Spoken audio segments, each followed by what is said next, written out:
Shalom, my dear friends. Shalom from the holy city of Yerushalayim. Today, the 8th day of the month of Kislev of the year 5778, corresponding to the 26th day of the month of November of the year 2017. Shavua Tov Umvorach, as we advance steadily towards our festival of Thanksgiving, the Yemei Hoda'ah, coming on Tuesday evening, the 12th of December, the first light of Hanukkah.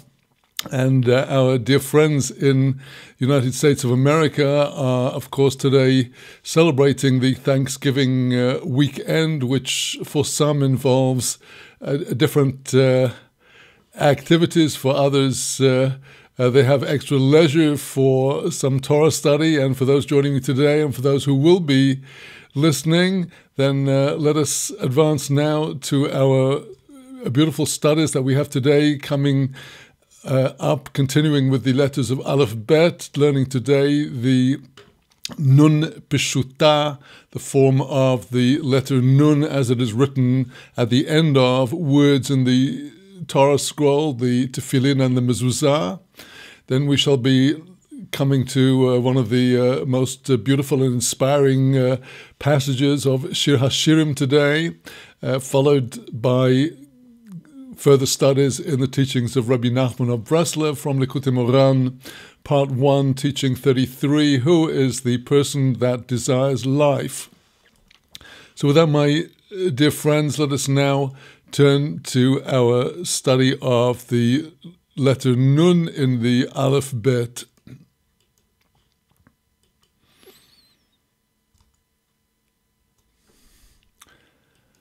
Shalom, today, the 8th day of the month of Kislev of the year 5778, corresponding to the 26th of November of the year 2017. And we come now in our study of the Mishnat Sofrim of Rabbi Israel Chofetz Chaim on the form of the letters of Aleph Bet as written in the Sefer Torah scroll in the Tefillin and the Mezuzah, to the form of the letter Nun as it is written at the end of the word. Nun is one of the 5 letters of Aleph Bet that takes a different form when it's written at the beginning or in the middle of the word from the form in which it is written at the end of the word. And the two forms are very closely related. The Nun, as a member of that group of 5 letters known to us as Mantzpach, Mem Nun Tzadi Pei Chof, that change their form depending on whether they're at the beginning and the middle of a word or at the end of the word. And in English-speaking and Yiddish-speaking circles, this letter is normally known as End Nun, to distinguish it from its sister letter, the letter Nun, from which it derives. And the two letters are very closely related together. In Hebrew, the Nun as written at the end of the word is referred to as the Nun Peshuto. It is called the Nun Peshuto to distinguish it from the Nun Kefufa that we studied in our previous session, where the Nun Kefufa is bent over, sitting there on its base. And the simple difference between the Nun Kefufa and the Nun Peshuto is that the leg of the Nun Kefufa in the beginning or middle of the word is bent over, but in the Nun Peshuto, the leg is extended directly downwards, perpendicular to the head, and that is why it's called in Hebrew Peshuta, because Pashut is simple, a simple straight line. And let us now concentrate on the laws of the Nun Kefufa, the Nun Peshuta, studying now from the laws as brought in the work Mishnat Sofrim of Rabbi Israel Kagan, the Chofetz Chaim, and the entire height of the Nun Peshuta from top to bottom is 5 kulamusim, 5 breadths of the nib. That is to say, the head of the nun kefufa is aligned on the same level as the head of the nun pshuta at the top of the line. The nun pshuta goes all the way down below the line, and whereas the nun kefufa is 3 or 3.5 kulamusim tall, that is to say, 1 breadth of the nib is the crown, the head of the nun kefufa, and another 2 kulamusim, or just a little more, for the neck extending down into the base. In the case of the nun peshuta, the end of the word, the head will also be a width of 1 nib breadth, and the leg will extend down 4 kulamusim, thus extending down below the line like the others of the letters of manspach, with the exception of the letter mem, which is a merubah, a square, with its base on the line and its head aligned to the head of all the other letters. But the nun, tzadik, pei, and chaf all have a leg that extends down below the line. So the nun peshuta has to have the form of an extended zayin. As we've commented already, the letter zayin has a numerical value of 7. The letter nun has a numerical value of 50. 7 times 7 is 49, and with 1 unit added for the general concept, that is 50, there is an integral relationship between the 2 letters Kabbalistically and in their form. The form of the nun pshuta has to take the form of the letter zayin, except that in the case of the nun pshuta, the leg is going to be sufficient enough long so that, first of all, if the leg of the nun pshuta has to be long enough to enable it to be transformed into a nun kefufa if we wanted. In other words, the leg of the nun pshuta, if the scribe had wanted, with the same length of leg, he could have bent it and turned it into the nun kefufa. But here, when he wants to write the nun peshuta at the end of the word, of course, it has to have the straight leg coming downwards. So it's because of this requirement to enable the leg to be able to be turned into the leg of a nun kefufa that the mandatory length of the leg of the nun peshuta is going to be 4 breadths of the nib of the scribe. Now, if for some reason the scribe erred and he made the leg of the nun peshuta too short, we are in danger of the letter being confused with a zayin. And as in all such cases in the synagogue, if this was during the Torah reading and we needed to know, is the Sefer Torah before us valid to read from, we would call a child who is neither too foolish nor too smart so that he can't guess what the letter is. If he recognizes the letter as the letter nun peshuta, well and good. If he confuses it with a zayin, then the letter would be invalid. Now, another possible error in the case of the writing of the letter nun is if the scribe were to, instead of writing the head as a square, as in the case of the zayin and in the case of the nun kefufa and in the nun pshuta, all of these have the head of the letter balanced in the with the leg or the neck being in the very center of the head. But if the scribe were to write these letters with a head on the left-hand side of the leg, taking the form of the letter Vav, instead of the proper form of the letter Nun, if the head was written wrong, then most of the poskim would agree that the letter is invalid. Although in our printed books today, the form of the printed end Nun is the same as the Vav, except with a greatly extended leg down beneath the line.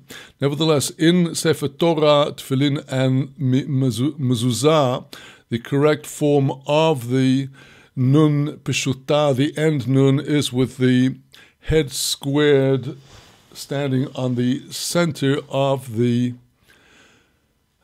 standing with the neck at the center of the head. And that is the opinion of the great majority of the later poskim, that if the letter was written in the form of a nun with an extended leg, then the letter would be invalid. And with that, we conclude today's study of the Aleph Bet form of the letters, and we'll take a very brief interval, my dear friends, and I'll be back in just a few minutes with our continuing study in the beautiful Song of Songs, Shir Hashirim. Back in just a few minutes now.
Shalom again, my dear friends. Shalom, and back now to our studies. Today in Shir HaShirim, chapter 7.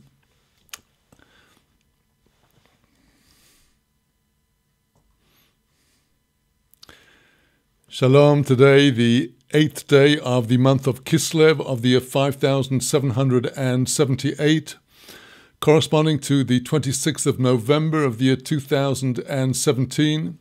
And today we continue in our studies of Shir HaShirim in chapter 7, following on from the section that we had been studying in our previous session, ending up at essentially chapter 7, verse 1.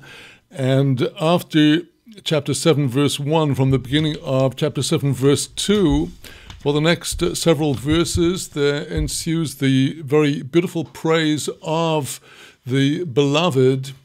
And unlike the praises that we've had in earlier sections of Shir HaShirim, this time, instead of going from top to bottom, we go from bottom to top, and we will hear the ensuing praises of the beloved. I've already addressed the difference of opinion between the main commentator that we are studying in this cycle, namely the Metzudat David, who considers the ensuing verses to be said by the lover praising his beloved, as opposed to the other commentators, Rashi, and the super commentary on Rashi known as the Siftei Chachamim, the lips of the wise, which adds and elucidates comments by Rashi, of the opinion that this praise is essentially in the mouth of the Benot Yerushalayim, those maidens, the nations whom the Shulamit, the beloved, has been addressing throughout Shir HaShirim. And indeed, this would make sense in the context of Rashi's interpretation of chapter 7, verse 1, Shuvi Shuvi HaShulamit, where he puts this in the words of the nations who are trying to seduce Israel away from her beloved, and they begin enumerating the great ma'alot, the great importance of Israel in chapter 7, verses 2 onwards. And we can see as we are moving towards the climax of Shir HaShirim, where the beloved and her lover will be practically reunited, because he's promising her that he will be sending the Redeemer. So in this section where the maidens, the daughters of Jerusalem, now begin to address and praise the beloved according to the interpretation of Rashi, we are seeing how the nations are beginning to get it.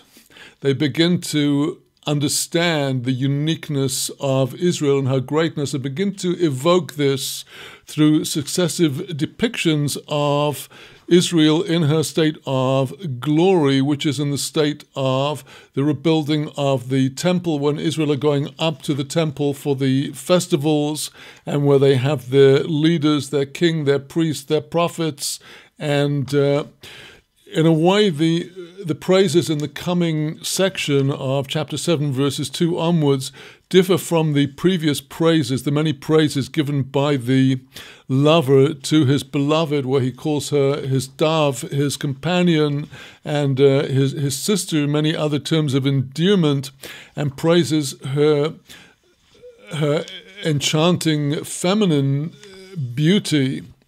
Here, in a way, the praises of the nations in the interpretation of Rashi focus more on the national stature of Israel among the nations, with the temple, with the Sanhedrin, with the restoration.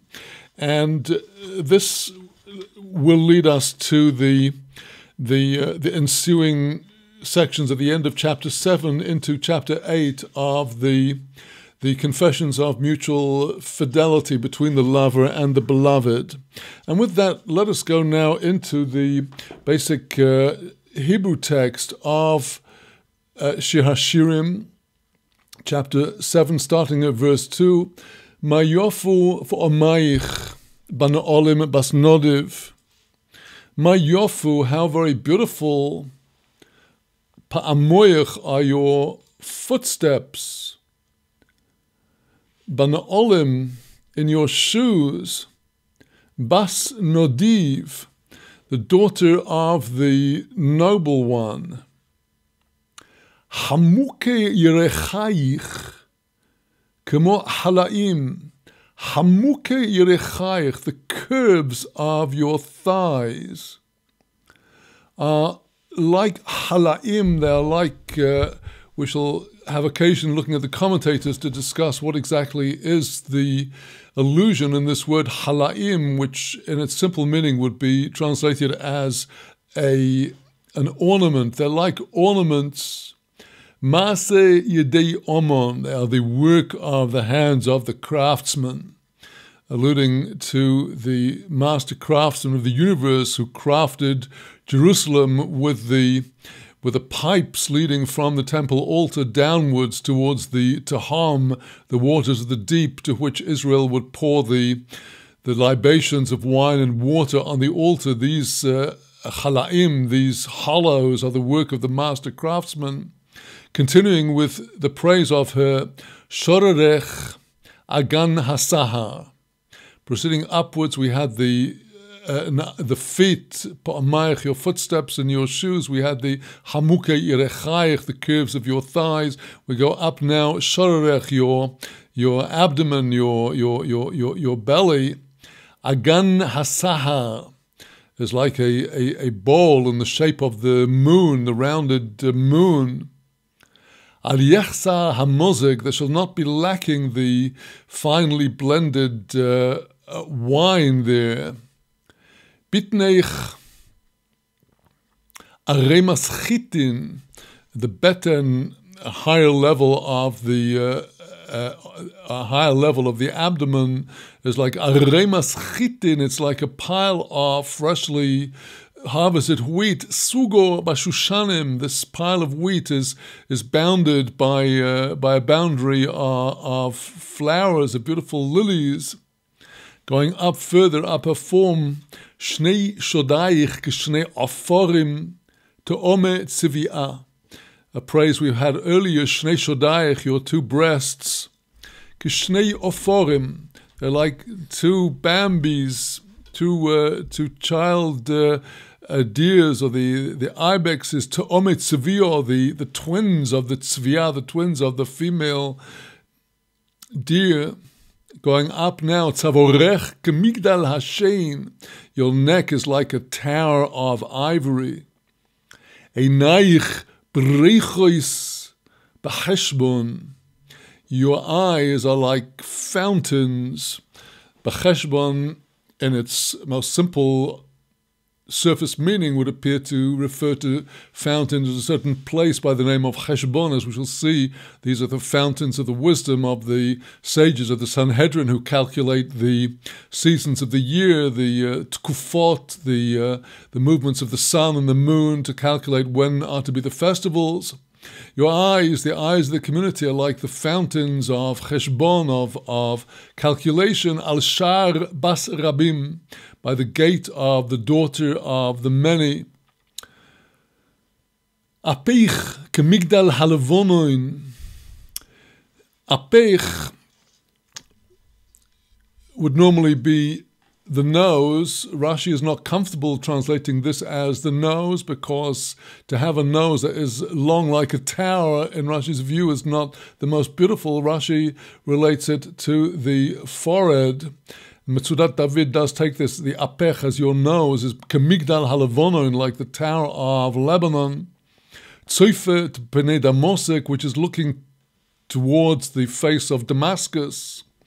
That is said, we shall see that the commentators say that this also alludes to the house, the personal house of Shlomo HaMelech, King Solomon, described in Book of Kings 1 after the description of the temple. This cooling house of timbers built from which you could look across all the way to Damascus. Roshech olaich kakarmel. Your head upon you is like Carmel, the Mount Carmel jutting out to the sea at Haifa. V'dalas roshech ka'argomon. The dalas roshech, these are the curls of hairs banked up, which are like argaman, like the most precious of threads. Argaman normally would be translated as purple. We've already discussed earlier on Teucher Rotzuf Avo, the inner inside of the Aperion made by King Solomon, was also Argaman, with the letters of the names of the angels alluded to: Aleph Resh Gimel Mem Nun, Aleph Uriel, Resh Raphael, Gimel Gavriel, Mem Michael, Nun Nuriel. So your head is like with these wonderful colors. Melech Osur Barohotim, the king is attached to, bound up to, cannot separate from these hairs which are flowing down like streams. And after all of these individual praises, the general summary: Mayofis umano amt ahavo betanugim. Mayofis, how beautiful are you. And here, interestingly, this is not an adjective, this is a verbal form from the root yafa, beautiful. But the beauty of Israel is one that involves action. It's a verb, not a state. Mayofis uma no amt, how beautiful and how pleasant. Ahavo beta'anugim, love amidst many delights. Zois komoseich, Domso lesomor, this is your koma, your stature. Domso letomor, it is like, similar to the tamar, the tall, splendid tree. V'shodaich la'ashkoilois, your breasts are like the clusters of the fruits. Omarti ele betamar, ochazo besansinov. I said, I shall ascend on this palm and take hold of its branches. Well, it's at this point that we shall take a break from in this parasha, although the continuation is all one parasha, as we can see from the way that the portion is written in the klaf, in the parchment. But here at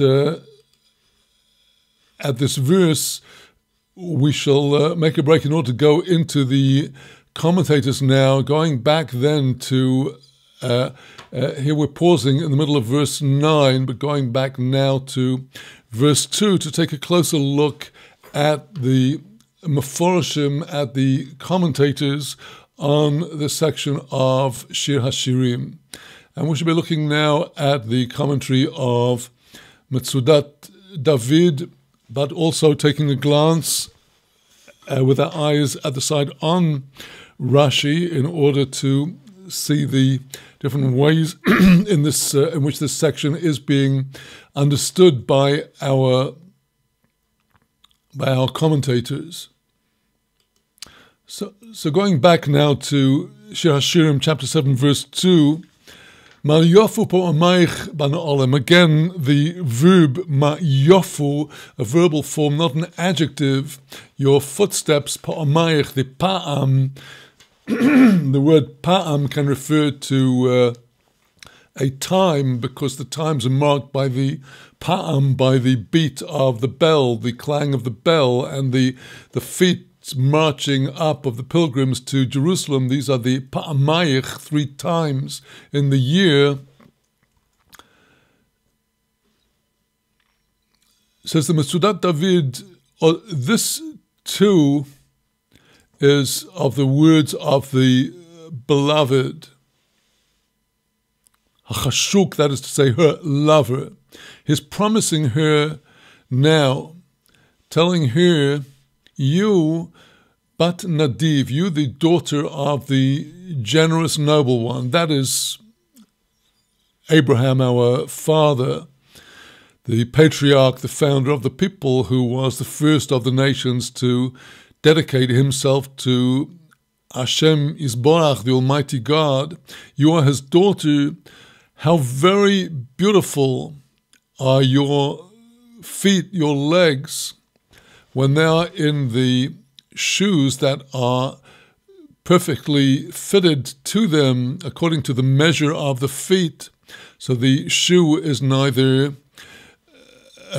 too large nor too lacking. This is rather like the shoe of Cinderella, the authentic chosen one of the Prince Charming, where only on the feet of Cinderella does the shoe fit exactly. And here the Nimshal, says the Metzudat David, is to say that you, assembly of Israel from the seed of Abraham, how very beautiful will you be in your return to your land, and you shall come to the holy temple on the festivals 3 times in the year.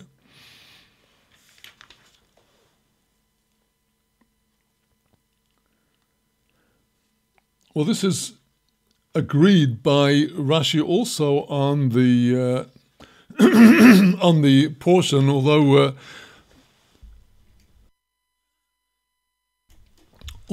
as indicated, Rashi sees this as being a praise in the mouth of the nations, but the pshat in both cases is remarkably similar. The pshat of Rashi to the pshat of Metzudat David, although it's the nations who are saying to Israel that we desire that you should be attached to us because of your beauty and your prominence that we've seen in you, that you were ever beautiful. Now how beautiful are your footsteps. Again, Rashi tells us in your going up on the foot festivals, you, the daughter of the beloved. We've just been looking at the text of Rashi, but we'll go back to the text of the Metzudat David, where on the continuation of verse 2, chapter 7, he says, Chamuki yorchaich, the curves of your thighs. Hakofas irechaich, the hakafa, the circle of your thighs, are perfectly circular, like a circle of ornaments that are the work of a craftsman. And here the Nimshal is to say that when you go around the Azara, the temple courtyard on the festival, when you go around the courtyard on the temple on the festival to appear before me, says the Almighty, then you shall be delightful and lovely in my eyes, like very beautiful ornaments. Well, as I've indicated, Rashi on this verse does give us the midrashic interpretation of these chalaim, these ornaments, which are said to correspond to the shitin, so-called, the 2 pipes leading down from the top of the temple altar, going down in the southwest corner of the altar, all the way down into the earth, and down to the tehom, the depths beneath the earth. All of this is discussed in the tractate of Sukkah in the Talmud Bavli, Daf Memtes, where the word Aman here in our text is interpreted as Uman, the craftsman of the world. And it's on this verse 2 of Rashi. Let us now take a look at the commentary of Rashi on this verse, because it's here that Rashi, faithful to his interpretation of the verse, says, who is the Aman? These are the hands of the Holy One, blessed be He, as described in Tractate Sukkah. Here's the craftsman, the faithful craftsman, the Holy One, the blessed be He. And it is when Israel praise the Holy One, they praise Him from above down below. They, as we saw earlier in Shir Hashim, in the beautiful section of when Israel is called to explain the uniqueness of her lover by the daughters of Jerusalem, and she begins the praise, Rosh Kesem Pos, his head is like the finest of gold, beginning there at chapter 5, verse 11. And they go down, Israel praising God stage by stage, to his thighs, to the marble pillars. And the reason why they're going from top to bottom, says Rashi, is because when they come to conciliate God, they are seeking to draw down his indwelling presence from the supreme heights down to the lower realms. Now, here in our section, chapter 7, where, as we've seen, Rashi puts these words into the mouth of the nations, but nevertheless, there is also present in Rashi here the approach that it is God who is praising Israel from bottom upwards. He's enumerating their praises from the bottom upwards. How beautiful are your footsteps? Those are the feet. Then he goes upwards all the way up to your head. Your head is like Mount Carmel, because he is seeking to draw her to him. And for that reason, he's going from the bottom to the top. This is Kabbalistically related to the two aspects of the divine light. There is what is called the Or Yashar, the straight light, shining forth from its source out to the creation. And then there's what is called the Or Choser, the returning light, which is shining from the creation up to God. It's like a lightening effect as described in Ezekiel's prophecy, chapter 1, the prophecy of the Chayot, where he calls the Chayot, compares them to lightning, Ratzo Vashov. They're running and returning. And this is the light that also shines down in the form of Or Yashar, and therefore, as it were, from top to bottom, and then the light coming back where the straight light is eliciting the response, the corresponding vibration, the corresponding effect that comes from the bottom to the top, from the centermost point of the creation, which is our material world, reverberating back and upwards to the heavens. So, in fact, we can take these sections both ways. And with that, let us now return to the commentary of Metzudat David on the same section.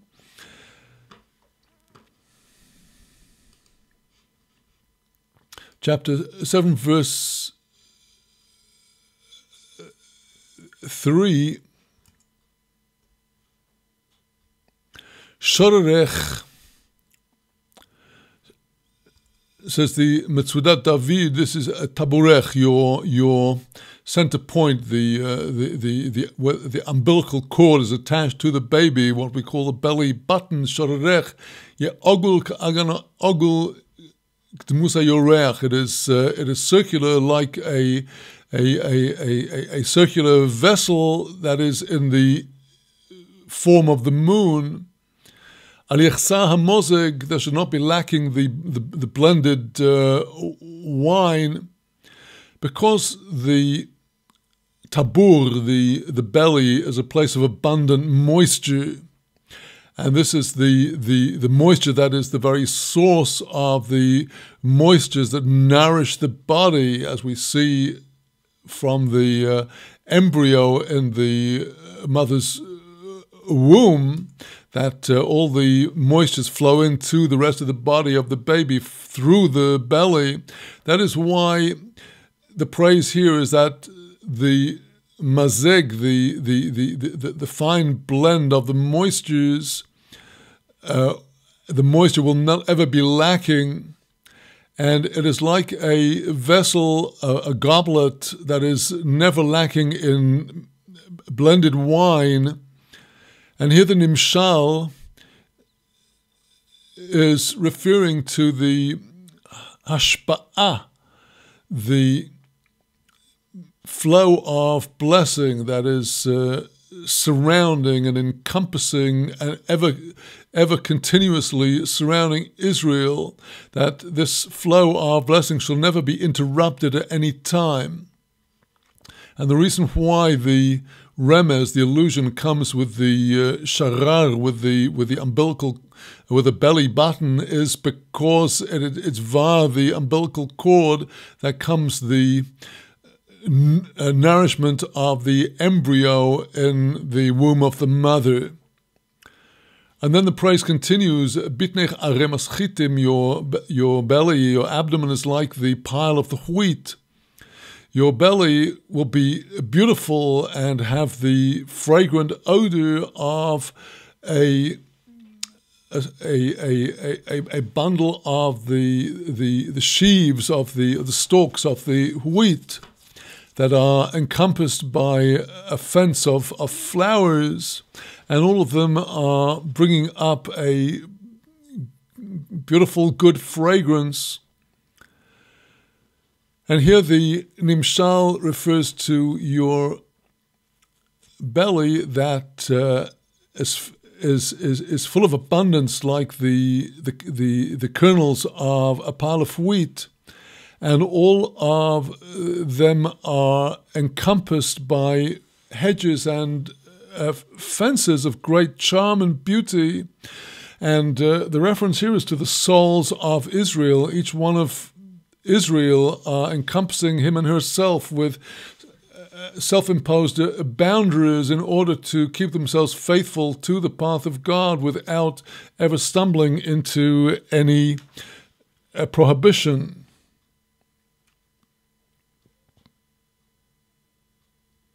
Well, now, Rashi on these verses gives a more midrashic approach to the allusions in the verses, telling us that the allusions here are to the sages of the Sanhedrin who would actually sit in a semicircle. This is the Talmud in Tractate Sanhedrin refers this verse to the form of the Sanhedrin, its circular shape, and within the Sanhedrin there would be many sages, each of them filled with so many realms of wisdom and merits and good deeds. And these, what we see the Metzudat David doing in his commentaries, actually in many ways giving us the very essence of these midrashim on these verses, which are given to us at greater length by Rashi and the other commentators. So now to continue with chapter 7, verse 4, Shnei Shodaich, your breasts, says the commentary, Metzudat David, your breasts will be even one with the other, and they are like two twin young of the tziviyah, the deer or the ibex, that have been born together, twins. They are absolutely identical twins. And the Nimshal is the king of Israel and the high priest of Israel, who are giving nurture and shedding blessing to the people. The value of the king is in his wars, his strategic work to keep Israel secure. The Kohen Gadol, the high priest, in his service in the temple, the two planes, the temporal and the spiritual, equal and even, bound together. Says the Metzudat David, the meaning here of this verse is, it's saying that the two of them are even, equal in their greatness, and they each agree with the other. They each listens to the other, like two friends and two beloved friends, two loving friends.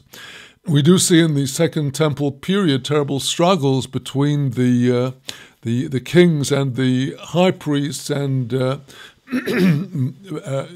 here we are beginning to look forward to the period of redemption, when the unity of purpose between the king and the high priest will be as it was in the days of King David and as it was in the days of King Solomon. Continuing down now to Chapter 7, verse 5, Tzavorech kemigdal Hashem, your neck is like a tower of ivory. Your neck will be erect and straight and the utmost of whiteness in its complexion, like a tower of the ivory and elephant tusk. And here the Nimshal is the Bet HaMikdash, the Holy Temple, which is indeed the very strength and the fortress of Israel. We do see in Genesis, in the portion of Miketz, when Joseph and Benjamin are reunited, that they fall on each other's necks, weeping, and there our commentators say that the neck of each one was, in the case of Benjamin, the sanctuary in Shiloh in the territory of Benjamin, and in the case of Joseph, the sanctuary of Jerusalem. The neck of Benjamin is the temple in Jerusalem, and the neck of Joseph was the sanctuary in Shiloh. And so here the references to the neck in Jerusalem and the future restoration, the strength and fortress of Israel, like the neck, which is the very strength of a person. And it will stand, the temple, on a great mountain, a steep mountain, and we will be built with the very choicest of buildings. And from there shall come the forgiveness of sin and the whitening of transgression, which is the illusion in the whiteness of the neck. Continuing then, Einach berechois becheshbon, your eyes are like the fountains in Cheshbon. Your eyes will be clear and translucent, bright, like the brechot that are in the city of Cheshbon. Again, here Metzudat looking at the outer surface pshat level of the mashal, the fountains of the city of Cheshbon, by the gate that is called the Bat Rabim, the daughter of many, presumably a gate that the many throng through. And here the Nimshal says, the Metzudat David refers to the Hachamim, the sages, who are the eyes of the assembly, to teach them in the path that they should go upon. And they will be like fountains of water who are giving irrigation and water to the gardens. Well, now, see how skillfully the Metzudat David has worked in the midrashic levels of this, which are brought in the Targum and in Rashi, where the allusion of the Hebrew word cheshbon, a calculation, is to the sages of Israel, one of whose appointed tasks was to calculate when the new moon could be visible and take testimony from witnesses that they had seen the new moon, to calculate when the lunar year of the Torah would need to be intercalated with an extra month to maintain the synchronicity between the lunar calendar and the solar year, so that the festival of Pesach will always be in the springtime. And these sages would need to make all the appropriate calculations, which are set forth in detail by Maimonides in the Mishnah Torah in the section of Hilchas Kiddush HaChodesh, the laws of the sanctification of the month. So that is the skillfully, Metzudat tells us that it's those sages who are showing the way to go, and the way is to know when the festivals will be.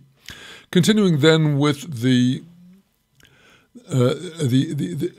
praise going up from bottom to top, apech, your nose, in the interpretation of Metzudat David, as opposed to Rashi referring it to the forehead.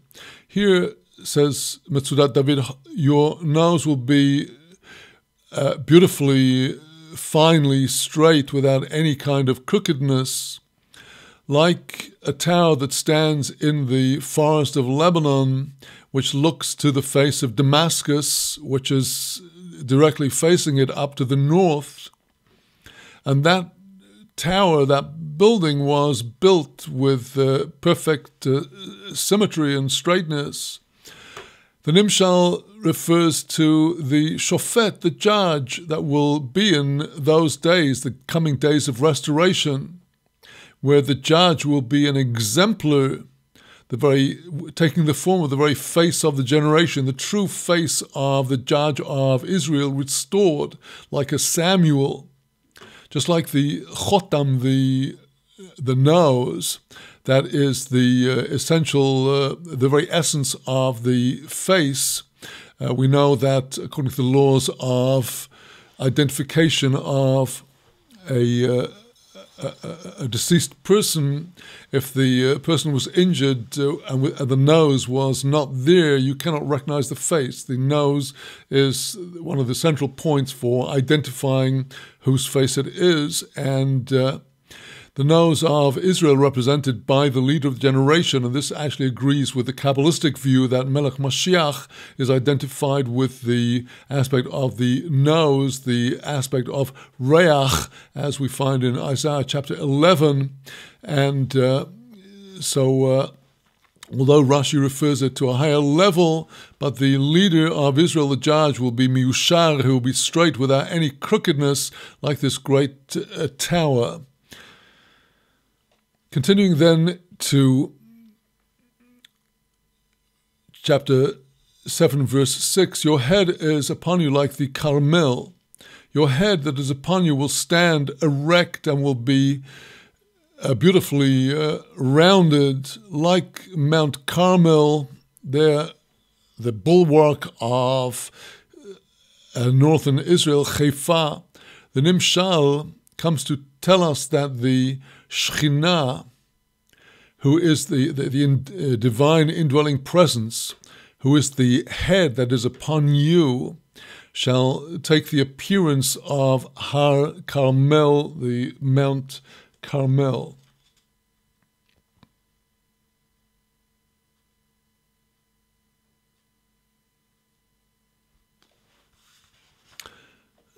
The Dalas Roshech, the Hebrew dollar, has the connotation of coming downwards. And here says Mr. David, this is referring to the gathering curls of the hair that are cascading down the head. They will be beautiful like threads of argaman. And here the Nimshal refers to the prophets that will be receiving their shefa, their flow of inspiration from the blessed Almighty. And we know Kabbalistically that the hairs of the head are themselves channels of revelation to the lower levels. So this is the illusion of the hairs, the partsuf of the Shekhinah through her hairs, as it were, sending down this blessing to the prophets through the abundance of prophecy, and they will make it heard and known what is to be at the end. And what shall be will be established just like the color of argaman, the purple, that is visible from afar and does not wash out from the dyed wool except with very great difficulty, so enduring shall be the prophecies. Melech Asur Barahatim, the king is bound up in these cascading hairs. The word rahatim has several different connotations in Hebrew. In Aramaic, the root rahat is to run.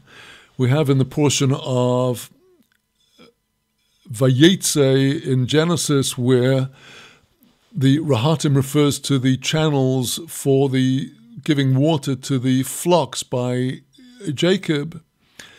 And the rahatim also has the connotation of containers, like in furniture, which is called rahitim. So several different connotations. Says the Mitzvot David, so much shall you be charming to the eye that even the king shall have as his desire to be attached to this structure that is the temple that is on the high summit of the mount, wishing to go from chamber to chamber. through those chambers that are made in order to walk around in this structure, this house. For he will consider that there he will be able to satisfy his eye with the appearance of your face when he sees you going from chamber to chamber.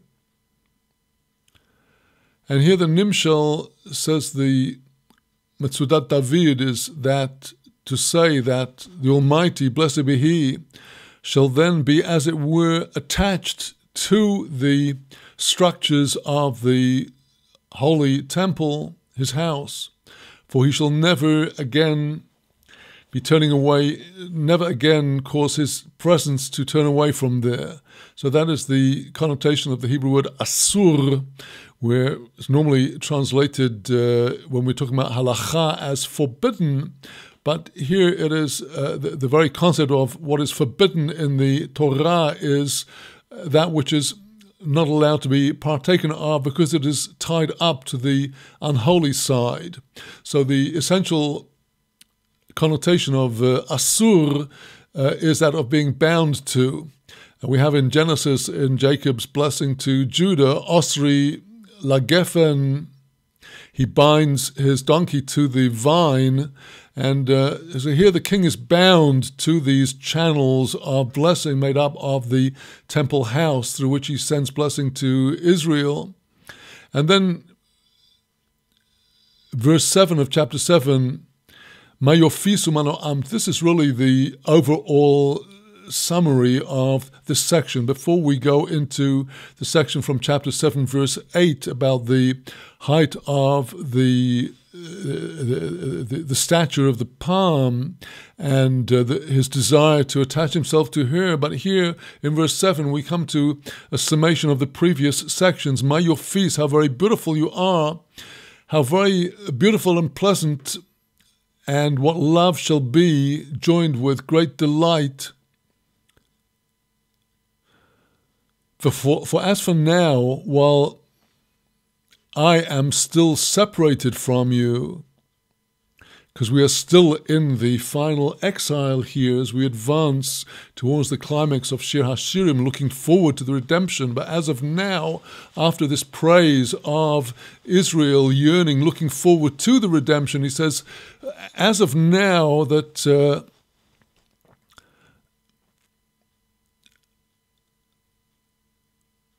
I'm still separated from you, the love between us, this is the cause of sadness on account of the extreme abundance of the longings. But when you shall be dwelling with me, the love will be a cause of delight. And the Nimshal here is God assuring Israel, when you shall return from the exile, the joy that will be before God will be such as never was in the time of the exile.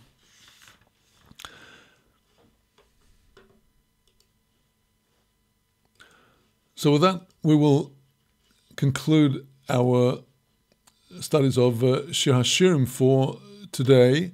And I'll be back in just a very few minutes with the next installment of our study of Rabbi Nachman of Breslev, Likutei Moharan, Chelik Aleph, the first volume, Torah 33. Who is the one that desires life?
Shalom again, my dear friends. Now we come to the closing part of today's studies. We shall, God willing, be having our studies tomorrow, Monday, and later this week on Thursday.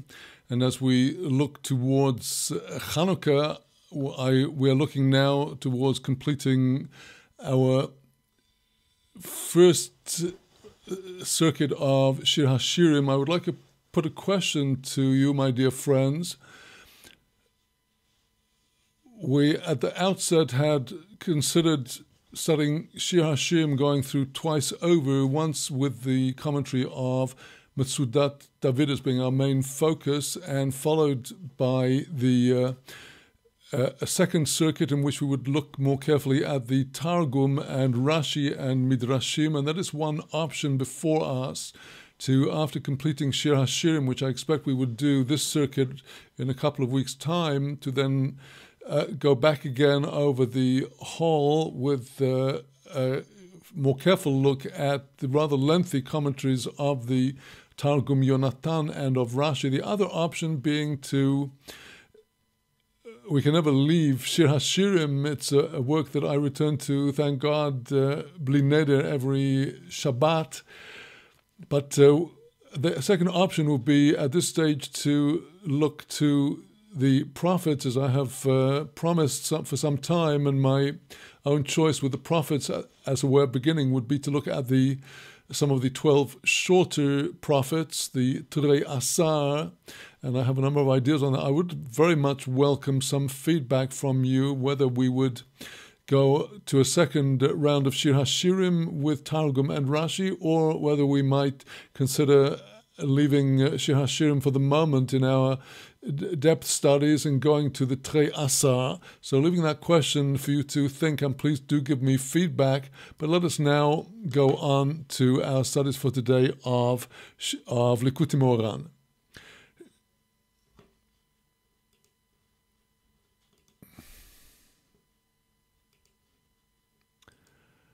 Shalom, today, the 8th day of the month of Kislev of the year 5778, corresponding to the 26th of November 2017.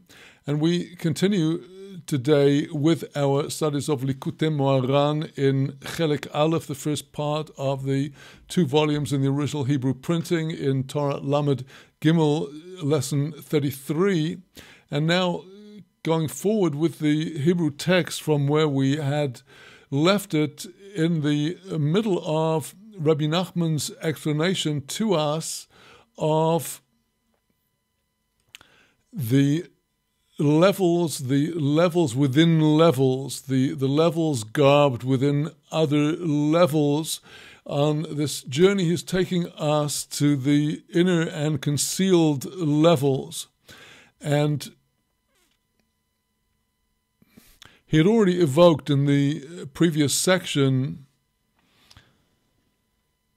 going now from the latter part of section Vov of this teaching with the words V'zehu v'hoya yom echad yivodach Hashem. He now quotes the verse from Zechariah chapter 14, evoking the future redemption of Israel with the splitting of the Mount of Olives. There shall be one day that is known to God, known only to God. Well, here in this verse, we have the concept of unity, we have the concept of knowledge, and it is knowledge and unity that is the focus of this teaching, that in the future there shall be revealed the love that, as we saw in the previous section, is called Yom, a day, because love is one of the attributes of the Almighty, one of the Sfirot, the Sfirah of Chesed, of kindness, and the Sfirot correspond to the 7 days of creation. Each of the attributes is called a day. And as we saw in the previous section, in our last session on this teaching, Rabbi Nachman is using the connotation of day as it appears from Psalm 42, Yomam Yitzaveh Hashem Chasdo.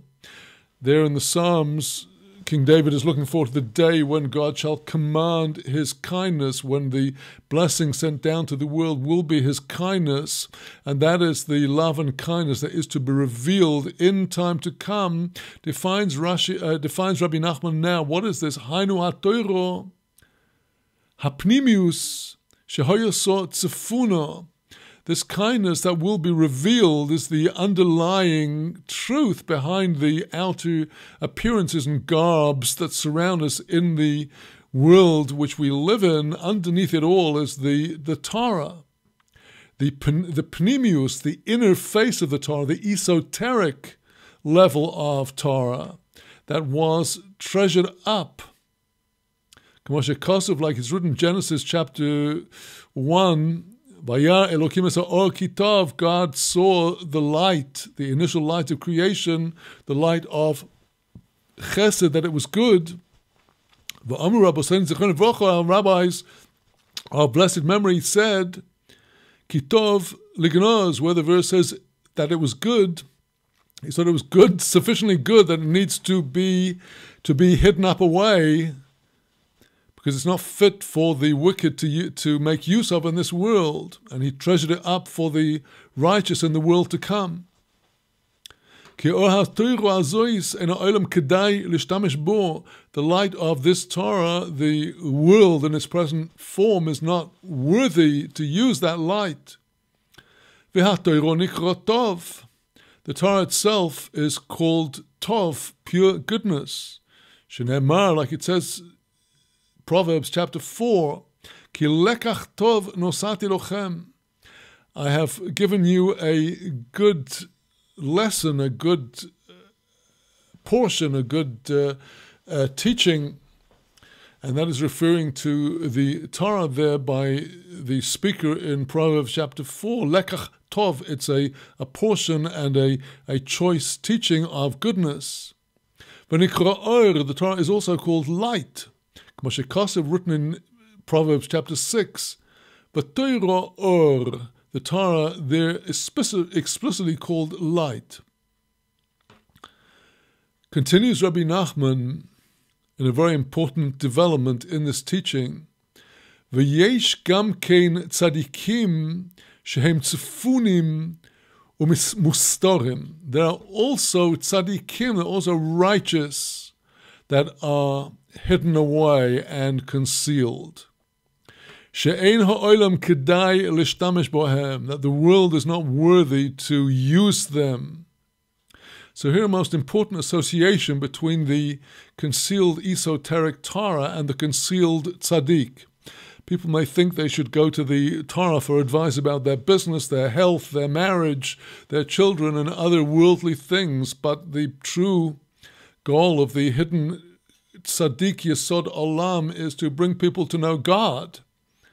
And it could be that we're not yet at the level where we can come to have the benefit from the light of that tzaddik, which is the light of the Torah. Like the Talmud says in Tractate Makot, that foolish are they who will rise before a Torah scroll but won't think of giving honor to a Torah sage who himself is the embodiment of the Torah scroll. So the tzaddik is the embodiment of the Torah. But tzaddik nikra tov, the tzaddik is also called good. Moshe Kosev, it's written in Isaiah chapter 3, Imru tzaddik ki tov. Say it is the tzaddik that he is good. So the concept of tzaddik, the righteous benefactor of the world, he is called pure goodness. Nikra or, the tzaddik is also called light. Moshe Kosev, as it's written in chapter 97 of Psalms, Or zorua la tzaddik, the light is sown for the righteous. Now when